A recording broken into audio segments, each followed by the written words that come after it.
नमस्कार, बहुत स्वागत आप सभी का। मैं हूं आपके साथ चेतन पाठक और आप देख रहे हैं एनएमएफ न्यूज।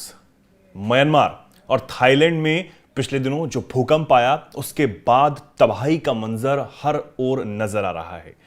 भूकंप का जो केंद्र रहा वो म्यांमार में रहा और इसके अलावा आसपास के 5 देशों में इसका असर देखने को मिला था, जिसमें भारत भी शामिल था। हालांकि भारत में बहुत हल्के झटके महसूस किए गए कहीं कहीं, लेकिन थाईलैंड और इसी के साथ म्यांमार में जो तबाही इस भूकंप से हुई है, इसकी बहुत खौफनाक तस्वीरें अब सामने आ रही हैं।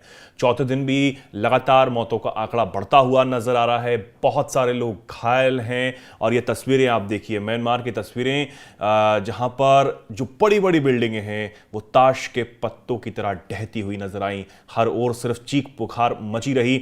अब जो आंकड़ा है वो 1700 से ज्यादा का पहुंच चुका है म्यांमार में मौतों का आंकड़ा।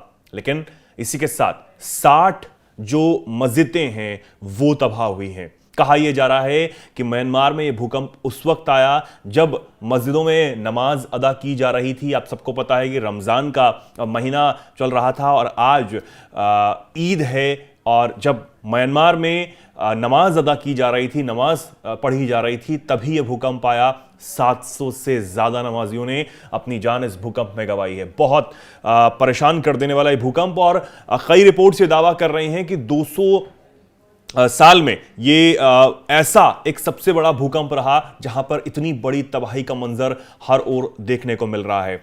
अभी भी म्यांमार में राहत बचाव का काम है वो जारी है। सबको पता है कि भारत ने भी म्यांमार को एक बहुत बड़ी मदद जो है वो भेजी है। यूएन ने भी मदद भेजने की बात कही है। यूएन ने $5 मिलियन यानी कि 43 करोड़ रुपए की मदद म्यांमार को दी है। और इसी के साथ म्यांमार में जैसे कि आपको पता है कि वहां पर सैन्य सरकार है, जुंटा गवर्नमेंट है, और जो वहां पर लड़ाई संघर्ष चल रहा था वो भी अब रुका हुआ है, क्योंकि हर तरफ जो लोग हैं वो बेहद परेशान हैं।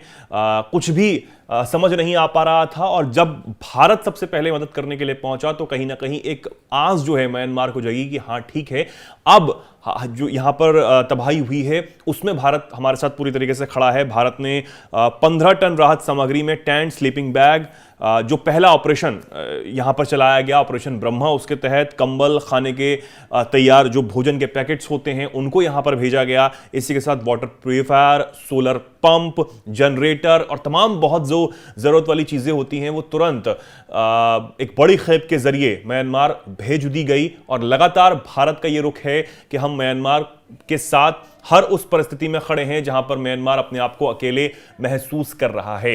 इस वक्त म्यांमार में जो तबाही की तस्वीरें हैं उसकी चर्चा दुनिया भर में है। थाईलैंड में, बैंकॉक में जो तबाही हुई वहां पर भी उसकी भी चर्चा है, लेकिन म्यांमार में बताया जा रहा है कि बहुत ज्यादा तबाही हुई है। इस भूकंप से 200 साल, जैसे कि मैंने बताया कि 200 साल से ज्यादा बाद ये भूकंप आया है और इससे काफी लोगों की जानें गई हैं। बड़ी बड़ी बिल्डिंगें जो वहां पर बनाई गई वो ताश के पत्तों की तरह ढहती हुई नजर आई। सोशल मीडिया पर आपने भी बहुत सारी ऐसी तस्वीरें पिछले दिनों देखी होंगी। वहां पर जो लोग हैं ऊपर छतों पर स्विमिंग पूल में बैठे हुए थे, वहां पर शांति से बातचीत कर रहे थे, और उसके बाद वो खौफ में आ जाते हैं कि अचानक से इतना भयंकर भूकंप, लगातार एक के बाद एक बहुत सारे झटके म्यांमार में लग रहे थे। 17 से ज्यादा लोगों की अब तक जान जा चुकी है रिपोर्ट्स के मुताबिक, और अभी भी ये आंकड़ा बढ़ने की उम्मीद बताई जा रही है।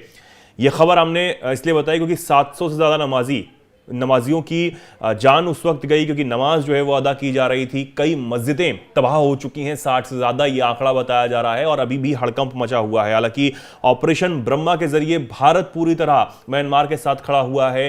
जैसे कि बताया कि यूएन ने भी 43 करोड़ रुपए की मदद जो है वो म्यांमार को भेज दी है। धीरे धीरे अब पटरी पर लाने की तैयारी म्यांमार में की जा रही है कि जो सारी चीजें वहां पर तबाह हुई हैं उसको वापस पटरी पर लाया जाए। जिन लोगों का जीवन अस्त व्यस्त हो चुका है उनको वापस पटरी पर लाया जाए और वो दोबारा से अपना जीवन यापन जो है वो कर सकें।